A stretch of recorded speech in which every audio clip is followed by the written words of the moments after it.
আর্থিক সংকটে ধুঁকে ধুঁকে চলছে গাইবান্ধা হর্টিকালচার সেন্টার। প্রয়োজনীয় বরাদ্দ না থাকায় সেন্টারের মূল্যবান হাজার হাজার গাছ পড়েছে হুমকির মুখে। কম দামে উন্নত চারা কৃষকদের মাঝে সরবরাহ করতে সেন্টারটি রাজস্ব খাতে নেয়ার দাবি জানিয়েছে কৃষি বিভাগ। গাইবান্ধা প্রতিনিধি সাইফুল ইসলাম প্রিন্সের পাঠানো তথ্য ছবি নিয়ে desk report. Gaibandha horticulture centre প্রতিষ্ঠার পর থেকেই এখান থেকে সরবরাহ করা হচ্ছে উন্নত মানের ফল, ফুল ও সবজির চারা। বর্তমানে এই সেন্টারটিতে রয়েছে আম, কাঁঠাল, পেয়ারা, লিচু, নারিকেল সহ বিভিন্ন জাতের ৬,০০০-এর বেশি গাছ।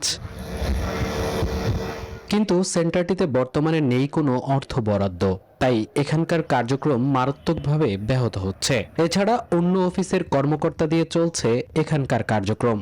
বিভিন্ন পরিচর্যা কাজে আমাদের প্রতিদিন প্রায় ৩০ থেকে ৪০ জন শ্রমিকের প্রয়োজন হয়। সেখানে আমাদের এখন প্রায় ৮ থেকে ১০ জন শ্রমিক দিয়ে এই কাজগুলো করতেছি। এখানে সরকারি কোনো কর্মকর্তা কোনো বেতন পান না। ফান্ড না থাকার কারণে মাতৃকলমের চারাগুলোর যত্নে অনেক ব্যাঘাত হচ্ছে। প্রয়োজনীয় বরাদ্দ না থাকায় সেন্টারের মূল্যবান হাজার হাজার গাছ হুমকির মুখে। এতে ক্ষতির আশঙ্কা করছেন কৃষকরা। মাতৃ গাছগুলো যদি নষ্ট হয়ে যায় তাহলে পুনরায় ব্যাক করে আসতে প্রায় আরো দীর্ঘ সময়ের প্রয়োজন হবে।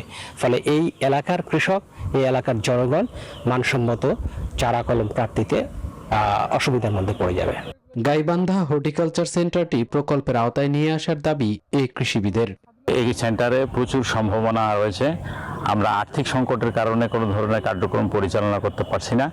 এখানে যদি কোনো প্রকল্প প্রদান করা হয় কিংবা রাজস্ব খাতে নেওয়া হয় তাহলে এই সেন্টারটি আমরা সাকসেসফুলি পরিচালিত করতে পারবো। ২০১৮ সালে একটি প্রকল্পের আওতায় গাইবান্ধার বাংলাবাজার এলাকায় হর্টিকালচারাল সেন্টারটি প্রতিষ্ঠিত হয়। এরপর ২০২৫ সালে প্রকল্পটির নির্ধারিত সময় শেষ হয়ে যায়, ফলে বন্ধ হয়ে যায় এই সেন্টারের অর্থ বরাদ্দ। Desk report, news 24।